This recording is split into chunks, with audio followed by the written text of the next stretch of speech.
Matthew looks hesitant, avoiding a direct expression of his opinion. He talks about harsh weather, but, mind you, it's only a wind level of 4 on the Beaufort scale. This sounds silly to me. We need to get going, even if means a few rough seas.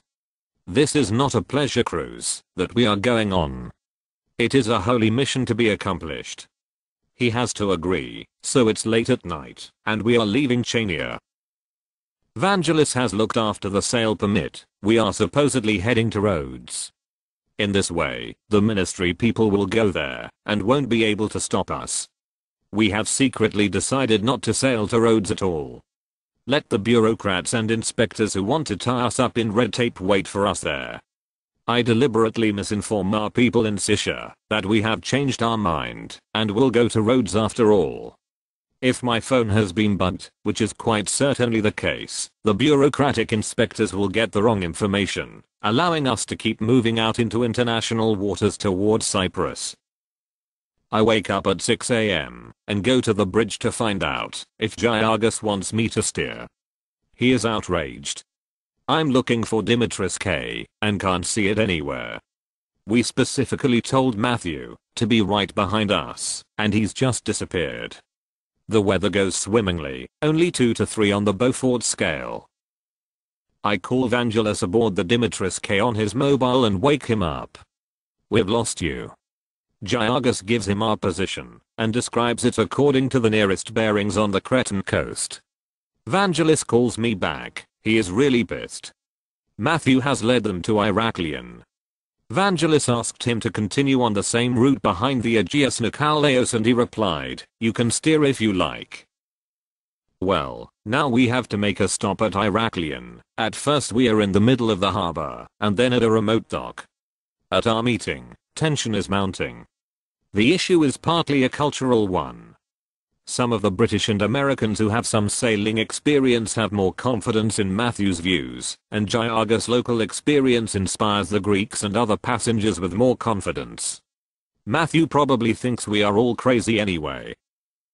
What we have here is a failure to communicate. Ships such as ours have been traveling in a lot worse weather all round the Mediterranean. Rarely have they ever overturned or sunk. Greek sponge divers and fishermen reach Gibraltar many a time paddling. Paul is cool, calm, and diplomatic with the idea of continuing on. We've got Captain Giargos with us, and he is also very experienced in these waters. Who will not take his advice? I, on the other hand, am furious. I plead to our friends to trust the Greeks. After all, they know this sea thoroughly. Giargos can give you the position of every single island, even of every rock and small reef. Our boats are not yachts, but they are sturdy. They still rock and pitch a lot, and with the smallest of waves. We'll have a hard trip, that's for sure, especially further south, where the sea gets rougher. But, these are safe vessels. Don't forget, they're expecting us in Cyprus. Don't forget our mission. We think the boat passengers who are frightened should fly to Cyprus, and then those who remain can sail the boats to Cyprus in peace. Friday, the 15th of August. Having wasted a whole day, we aboard the Aegeus Nikolaos decide to leave at noon. It's quite simple, we'll just push on, the other boat will have to follow us. We inform them of our intentions. At about 6 p.m., we reach Sisha. Just before we enter the harbor, I call our friends to say we are about to arrive in their port in Sisha. I deliberately misled them and anyone bugging the phone about our itinerary. They are mighty surprised. Today is one of the 3 greatest festivals in Greece. Our local friends Theodosius and Dimitris join us within a few minutes of our arrival. More people come until nightfall. Having made a list that settles the night watch duty shifts, we gather at a cafe to have the much needed shots of raki. At noon, lots of our friends from Sisha come to the boat, bringing us fruit and food. They have invited the local media, and we organize a new press conference. In the afternoon Dimitris K finally arrives, and now Ken is the captain. Matthew just left them, and went back to Cyprus. I'm at the pier with Giargos, who watches every detail, encouraging Ken through his docking procedure, a partially lit cigarette, but hanging from his mouth. Good job, Ken. That's the stuff. He is the first to shake hands with Ken as he steps onto the pier. Giaga's teamwork makes me regard him with even higher esteem. We have decided to get us a second captain who holds a Greek license to sail Dimitris K to Larnaca. After that we'll see what to do. Giagas has called an acquaintance of his, who will soon join us, after settling some personal business. During the night, as Giannis and I take a stroll down the waterfront of this little harbor, we come across Giagas. He wants to buy us a drink. We make small talk for quite a while. I'm really impressed by his stories. Last year I went to Kalymnos to attend a local diving festival. When I saw the sponge divers dancing their dance, I was really touched and wept. Everybody else applauded, but I wept. What did Giagas know? Kalymnos is the island of the sponge divers. Quite a few of them are struck by the bends and end up crippled. Their dance involves the first dancer pretending to be a crippled sponge diver who's trying to get up and dance, bending on a walking stick. There's one more thing that Giagas tells me and impresses on me. I've been through lots of difficulties, and I learned not to allow myself to get desperate. 'Cause there's always a solution to any one problem. Dr. Bill at the University of Cyprus in Nicosia. Now we are hearing that our boats are only a couple days away from Larnaca port, and our excitement grows. Derek Graham is sent to talk to us still waiting in Nicosia, and to brief us about security issues. He is an Irish electrician living in Limassol, Cyprus, and also has seamanship skills. He is also streetwise about Cyprus. He has been with the boats, and is here to urge caution as we enter another vulnerable period. Look, Derek explains.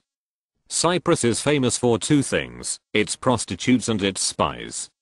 With Greeks, Turks, Russians, Armenians, Israelis, Arabs, Brits, Americans, and others passing in and out of here, there is espionage from every direction. Be very careful. The last thing we need now is to have one of us disappeared. No one should go anywhere alone. Travel in pairs or in multiples. Avoid hassles and walk away from large crowds. We don't need someone shot or stabbed in a large crowd by some unknown assailant. Stop using cell phones when you get to Larnaca. Israeli mobile phone technology is among the most advanced in the world. They can use GPS to pinpoint your location. Use calling cards and local payphones instead. Those are more anonymous. Use different SIM cards to create secure networks of friends. Call only other secure phones with fresh SIM cards from within your select network of friends who also have new secure SIM cards, which have never been used to call other phone numbers outside your small network. Otherwise your new number is no longer secure. When we get to the boats, we will maintain close watch with a land-based person and a boat person who has previously traveled with the boats from Greece. We will provide continuous night watch for each boat at all times. Some of us were planning to attend a music festival in Plakos, Cyprus, during the final weekend before leaving. We have already bought our tickets. But in consideration of what we have heard from Derek, we reluctantly decide that we better stay put at the university.